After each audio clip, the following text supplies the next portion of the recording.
பொறியியல் துறையில் உலகளவில் இப்போ தேவை அதிகமாக வந்துட்டுருக்கு.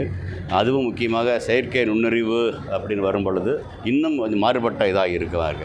அந்த இதில் வந்து ஒரு பக்கம் சவால்கள் இருக்கும், ஆனால் இன்னொரு பக்கம் நிறைய சந்தர்ப்பங்கள் உருவாக்க முடியும். அது முக்கியமாக பொறியியலாளர்களுக்கு சந்தர்ப்பம் உருவாக்க முடியும். செயற்கை நுண்ணறிவு அப்படிங்கிறது வந்து விவசாயம் முதல் விண்வெளி வரை, ஏர்முனை முதல் போர்முனை வரை எல்லா துறையிலும் வரும். ஆனால் எல்லா துறையிலும் வந்தாலும் கூட அந்த எல்லா துறையிலும் அந்த செயற்கை நுண்ணறிவு எப்படி பயன்படுத்தணும் அப்படிங்கிறதுக்கான வழிமுறைகளையும் சிறப்பாக செய்யக்கூடியது வந்து கண்டிப்பாக பொறியியலாளர்கள் தான் முடியும், இன்ஜினியர்களால் தான் முடியும். அதில் உலக அளவில் அதிகமான இன்ஜினியர்கள் உருவாக்கக்கூடிய நாடு இந்தியா. இந்தியாவில் அதிக அளவில் பொறியாளர் உருவாக்கக்கூடிய நாடு தமிழ்நாடு. அதையும் தாண்டி இதுவரைக்கும் அவர்களுடைய எல்லாரும் வந்து கணினித்துறையில் தான் சிறப்பாக அதிகமானவர்கள் இருக்கிறாங்க. இதையெல்லாம் சேர்த்து கூட்டி கழித்து பார்க்கும் பொழுது இந்த சந்தர்ப்பத்தை இந்த சவாலை ஒரு சந்தர்ப்பமாக எடுத்துக்கிட்டு போக வேண்டிய அவசியம் இருக்குது.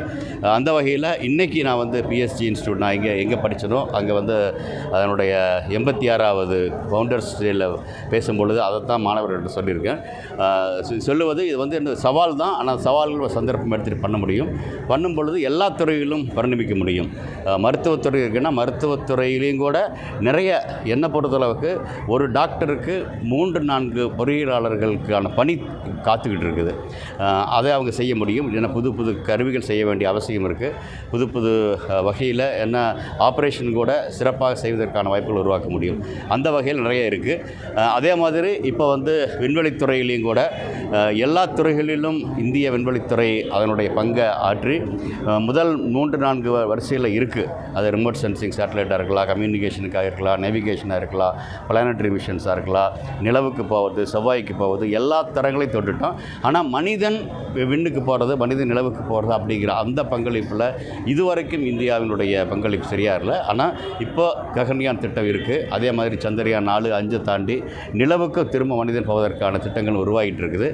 அதனுடைய முக்கியமான அங்கமாக சுபான்ஷு சுக்லா 2 வாரத்துக்கு முன்னால் ஏக்சியம் அதனுடைய இதில் போனாலும் அது வர்த்தக ரீதியாக அனுப்பப்பட்டிருந்தாலும் கூட அதில் ஒரு முக்கிய பங்கு அவர் வச்சுட்டு இன்றைக்கி திரும்பி வரும் பொழுது அடுத்த கட்டமாக மனிதர்களை அனுப்புவதற்கான அந்த திட்டம் உருவாகிட்டு போயிட்டுருக்கு. அதிலும் கூட விண்வெளிக்கு போகக்கூடிய வீரர்களை பயிற்சிக்கூடிய தளங்கள் உருவாக்கப்பட அவசியம் இருக்குது, பயிற்சி கூடங்கள். அதில் வந்து என்னை பொறுத்தளவுக்கு சுபான்ஷு சுக்லாவும் நாயர் அவரும் அதுக்கும் பயிற்சி பெற்று இருந்தார், ஒரு பேக்கப்பாக இருந்தார். அவரும் வந்து சிறப்பான பங்களிக்க முடியும்னு நினைக்கிறேன். அந்த வகையில் நிறைய வாய்ப்புகளை பொறியியலாளர்களுக்கு உருவாகி கொண்டிருக்கிறது. அது பூமியிலும் நிலவிலும் உருவாகுது. போர்முனையிலிருந்தும் ஏர்முனை, ஏன்னா போர்முனையும் அதே மாதிரி தான். இன்றைக்கி வந்து நேருக்கு நேராக சண்டை போடுறது இல்லை, இயந்திரங்களை சண்டை போடுறது. அது பொறியியலாளர் செய்ய வேண்டிய அவசியம் இருக்குது. அவருடைய ஆய்வுகள் அப்படிங்கிறத விட அவர் பங்கெடுத்து கொண்ட பங்கெடுப்பே வந்து நமக்கு இப்போ இது முடிவு இதாக இருக்கும். ஏன்னா அடுத்த கட்டமாக வரக்கூடிய விண்வெளி பயணங்கள் வர்த்தக ரீதியாகவும் போவதற்கான வாய்ப்புகள் இருக்குது. அதில் அப்படி போகும் பொழுது இப்போ மனிதர்களை பயிற்சிக்க வேண்டிய அவசியம் இருக்குது.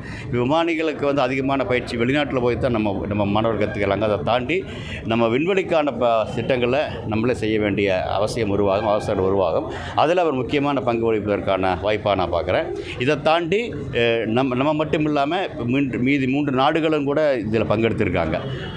இந்த பயணத்தில் பார்த்திங்கன்னா இதெல்லாம் வந்து என்ன சொல்லுதுன்னா, சர்வதேச அளவில் நம்ம வந்து எப்படி மற்ற நாடுகளோடு சேர்ந்து பணியாற்ற முடியும் அப்படிங்கிறதுக்கு முன்னொரு பங்காக வரும். அந்த வகையில் வரும் காலங்களில் வரும் திட்டங்களுக்கு இது ஒரு முத்தாய்ப்பான பணியாக இருக்குன்னு நினைக்கிறேன்.